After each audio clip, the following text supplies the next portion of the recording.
그동안 이제 동고동락했던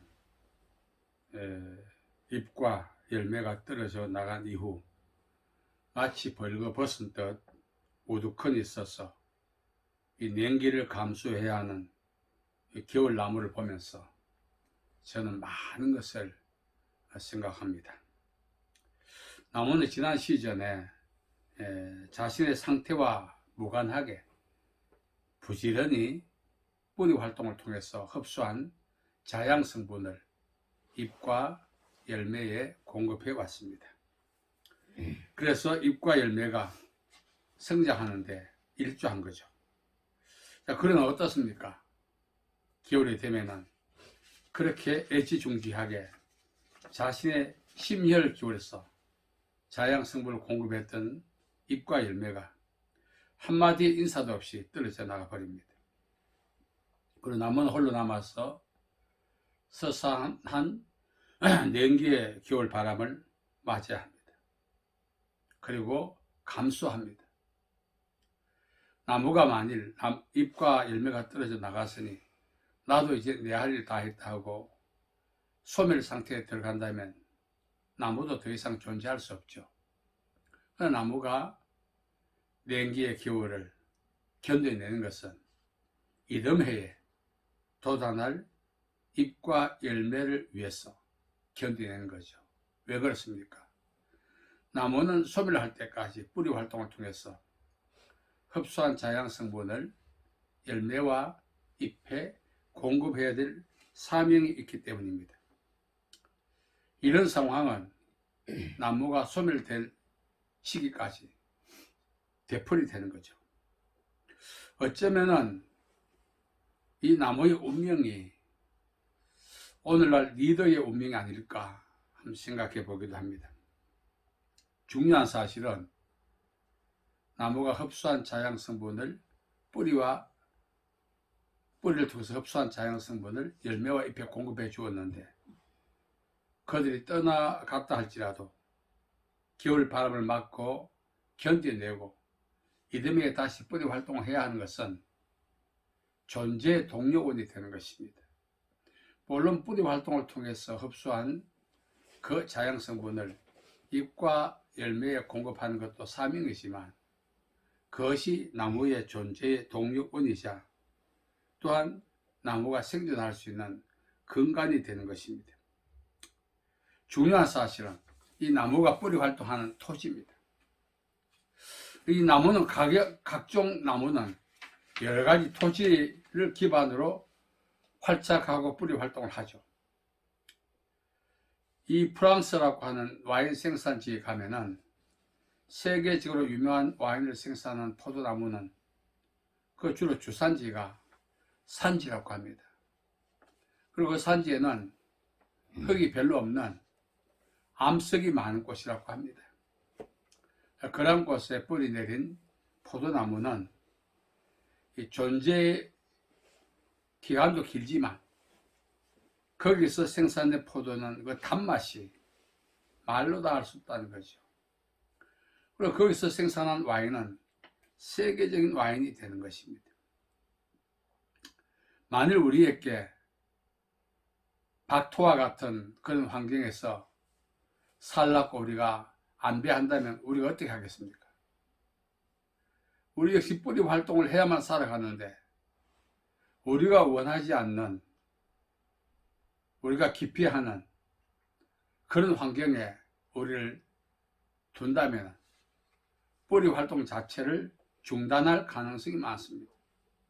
그 중단을 통해서 삶이 시효가 종료된다 할지라도 우리가 그것을 강행할 충분한 의지가 있다는 거죠. 쉽게 말하면 난 여기 싫어.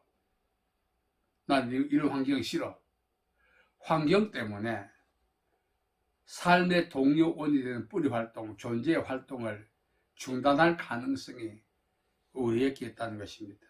그러나 식물들은 그렇지 않죠.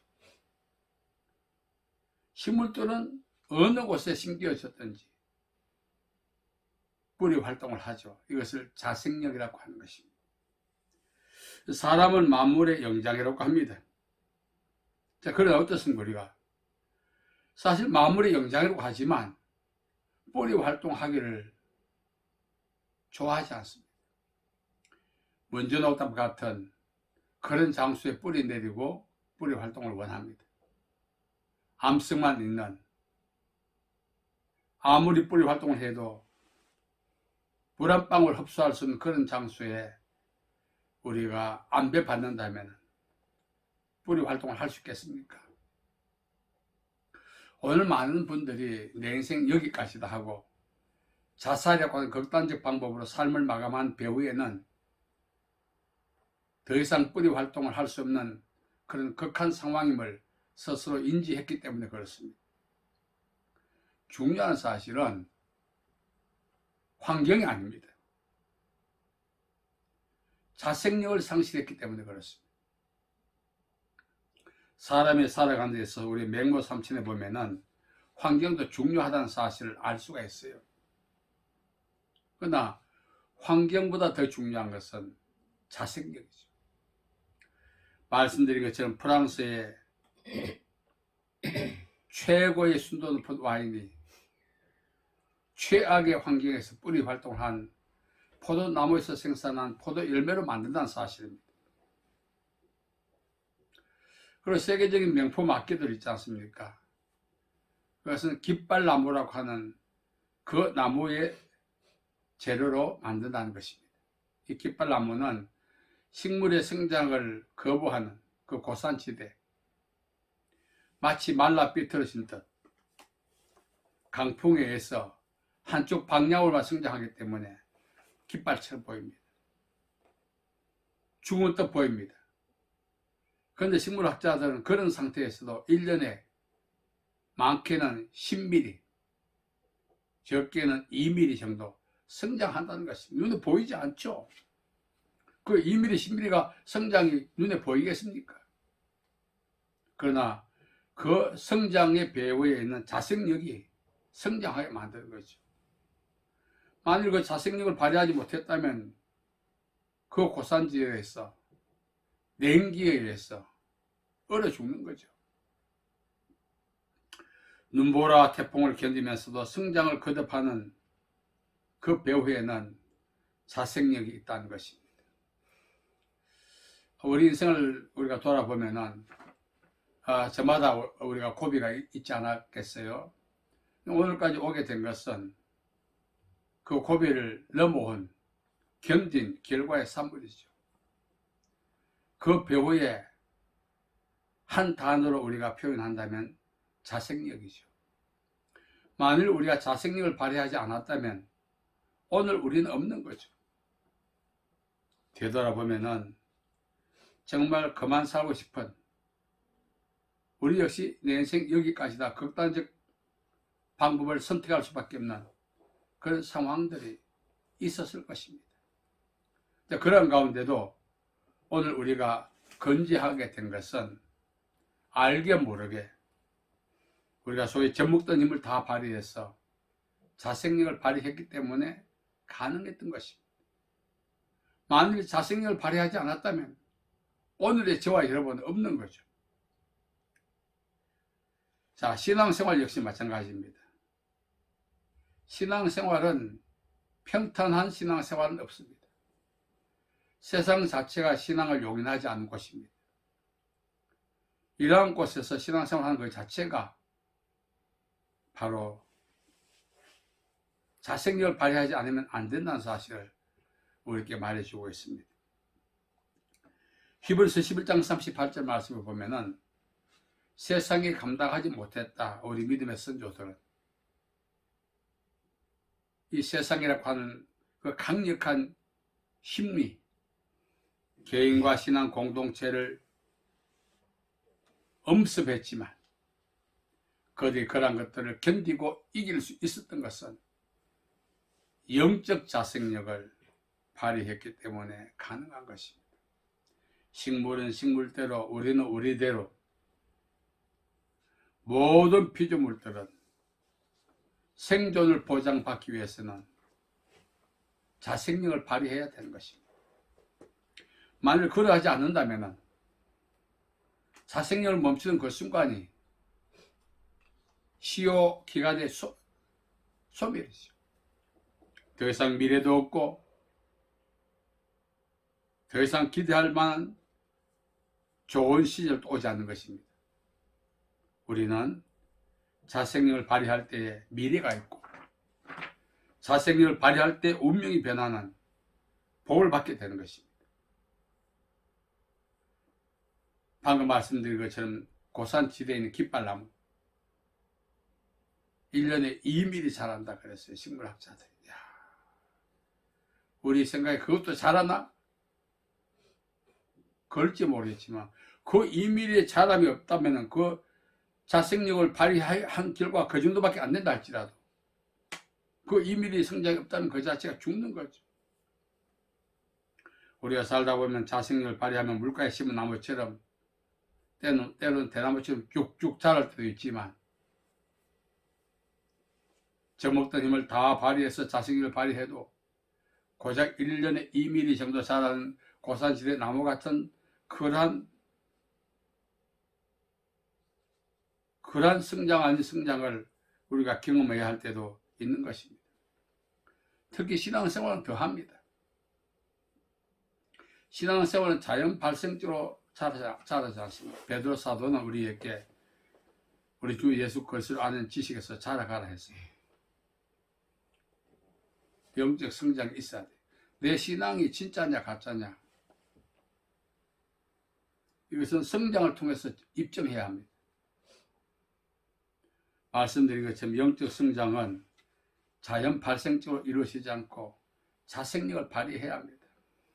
자, 그렇다면 우리가 발휘해야 될 영적 자생력의 근간은 무엇인가? 첫째, 믿음이죠. 예수님께서 이제 환자를 치유하실 때 내 믿음이 널 구원했다고 했습니다. 가만히 있는 사람에게 가서 그렇게 말하지 않았습니다. 단발마의 외침이 있었죠. 예수의 나를 불쌍히 여기소서. 특히 바디메오는 사람들이 잠잠하라. 어디다 끼어들어. 그런 죄지와 억압 속에서도 다윗의 자손 예수여 나를 불쌍히 여기소서.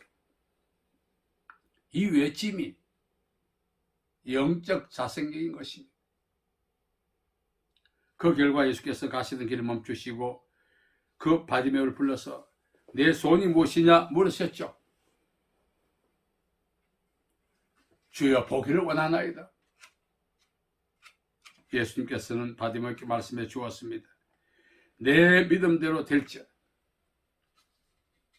영적 자생력은 반드시 그 결과가 있다는 것입니다. 우리가 세상을 향해 아무리 업수해도 세상은 대꾸조차 하지 않습니다. 마치 바디메오의 그 외침을 제지했던 것처럼 우리 입을 막습니다. 그러나 예수님은 다윗의 자손 예수여 나를 불쌍히 여기소서 그 자생력에 응답해 주시는 것입니다. 내 믿음대로 되라. 그래서 우리가 영적 자생력의 근간은 믿음이라는 사실을 성경이 말해주고 있는 것입니다. 자, 두 번째는 우리 영적 자생력 무엇인가? 하나님을 향한 기도입니다. 너는 날 향하여 부르짖으라. 내가 널 건질 것이다. 기도에는 반드시 응답이 있습니다. 이 기도는 전능하신 하나님께서 우리 삶에 개입해 주시기를 요청하는 요청입니다. 하나님이 우리 인생에 개입하지 않는다면 우리는 아무것도 아닙니다. 우리 삶의 질이, 우리 운명이 바뀌려면 반드시 하나님께서 우리 인생에 개입해 주셔야 합니다. 쉬지 말고 기도하라. 영적 뿌리 활동, 영적 자생력을 계속 지속하라는 것입니다. 물가에 심어진 나무도요, 하루 이틀 정도 뿌리 활동을 중단하면 죽습니다. 그날로. 그러나 고산지대에 있는 그 나무는 계속해서 뿌리 활동을 하는 거예요. 그 결과 살아남는 거죠. 제가 말씀드린 것처럼 환경이 중요하기도 합니다만 그러나 아무리 좋은 환경이 우리에게 주어져도 뿌리 활동을 하지 않는다면 그 환경은 의미가 없죠. 그래서 환경보다 더 중요한 것이 바로 뿌리 활동이라는 것입니다. 영적 자생. 성경은 쉬지 말고 기도하라고 말합니다. 영적인 뿌리 활동, 영적 자생력을 실시간 분초마다 발휘하라는 것입니다. 세계적으로 희귀하고 좋은 품종 물가에 심었습니다. 방금 말씀드린 것처럼 하루 이틀 동안 이 나무가 뿌리 활동하지 않는다면 뿌리 활동을 멈추는 그 순간부터 죽기 시작한 것입니다. 우리 역시 마찬가지입니다. 영적 자생력을 발휘하지 않는 것 자체가 죽음이에요. 야, 힘들다. 너 나 입장 돼봐라. 그 고통을 호소합니다만, 그러나 뿌리 활동을 한다면, 영적 자생력을 발휘한다면 그 고통도 돌파하게 되어 있어요. 그러나 진정한 고통의 근원이 무엇인가? 뿌리 활동을 하지 않는 것, 영적 자생력을 발휘하지 않는 그 자체가 죽음인 것입니다. 그것이 현재 우리 경험하고 있는 현실보다 더 큰 고통의 원인이 되는 것입니다. 다니엘의 친구는 그러아니하실지라도 우리는 우상에게 절할 수 없다고 했습니다. 평소보다 7배나 뜨거운 불무불에 던져졌음에도 불구하고 영적 뿌리 활동, 영적 자생력을 발휘했던 것입니다.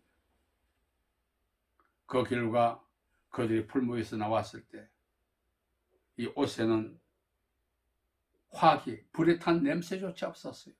전 어릴 때 이제 마구간에 이제 소죽을 많이 끓였습니다.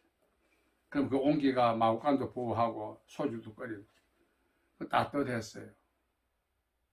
근데 그 소죽을 끓이다 보면은 그 불 기운이 화기죠. 옷에 배어 있었어요. 어떤 데 며칠 갔어요.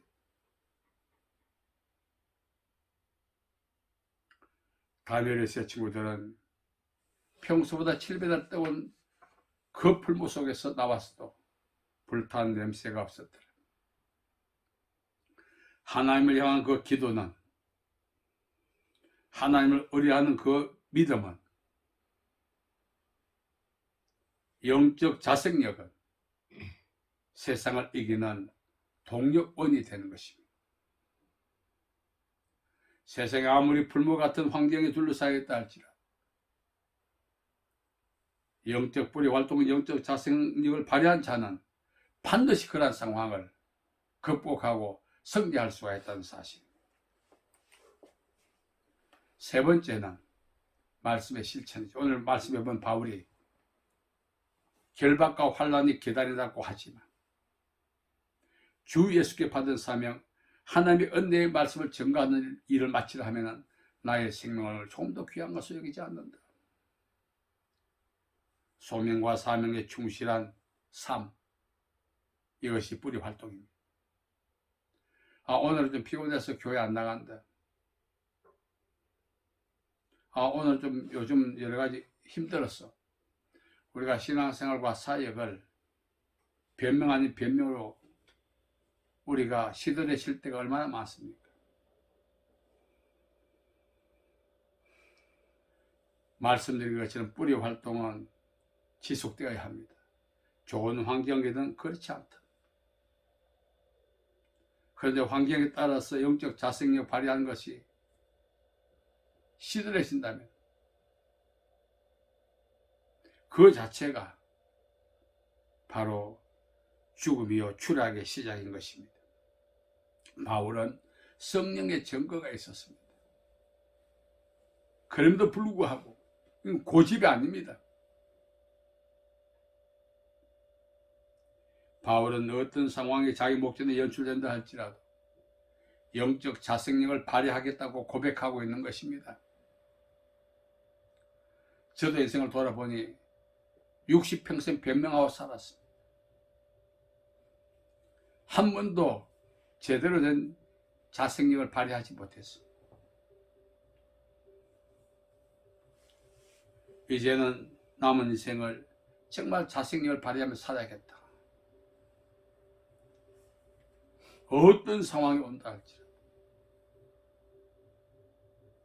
뿌리 활동을 멈추는 순간부터 모든 식물은 죽음의 시작이 됩니다. 어디 식물뿐이겠어요. 우리의 신앙 역시 마찬가지입니다.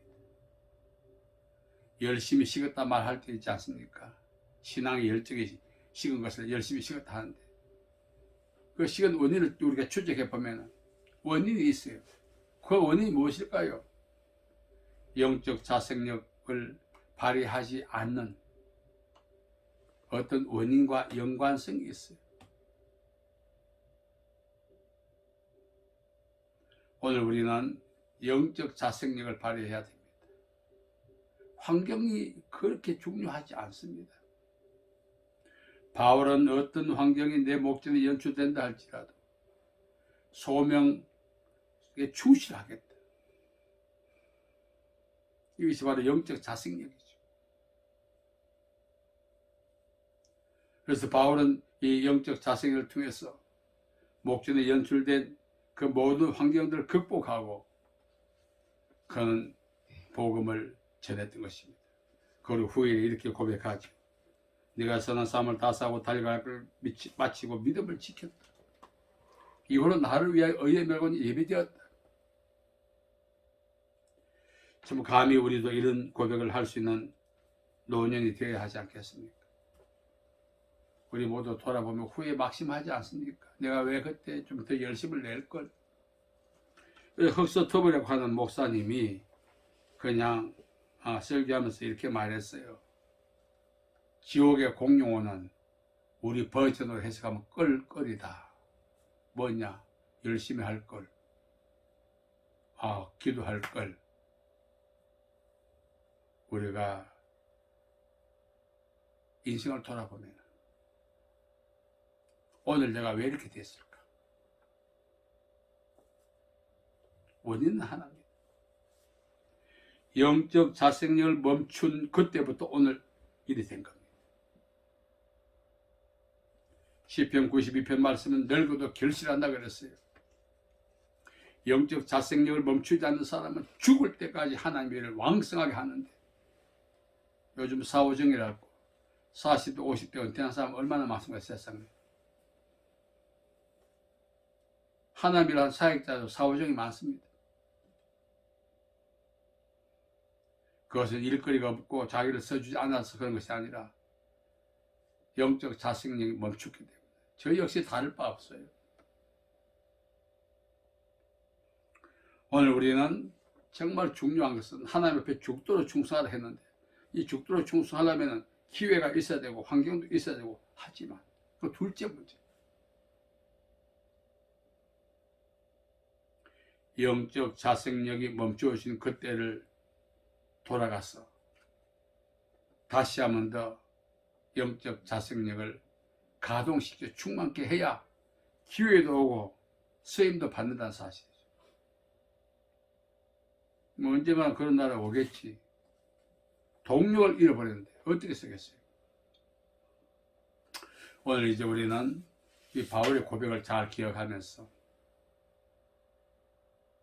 어떤 환경이 온다 할지라도 이제 변명하지 말고 하나님이 내게 주신 믿음의 자생력, 기도의 자생력, 소명의 자생력을 끊임없이 발휘해서 늙어도 결실하는 죽을까지 쓰임받는 그러한 하나님의 사람들이 되시기를 예수님의 이름으로 축복합니다. 살아계신 아버지 하나님, 은혜와 자비와 사랑을 감사합니다. 정말 오늘 인생을 돌아보니 우리가 자생력을 잃어버린 결과임을 인정합니다. 다시 한 번 더 성령으로 충만케 해주시어서 주님 앞에서는 그날 잘했다 칭찬받는 남은 삶을 살아갈 수 있도록 도와주시옵소서. 예수님의 이름으로 기도하옵나이다. 아멘.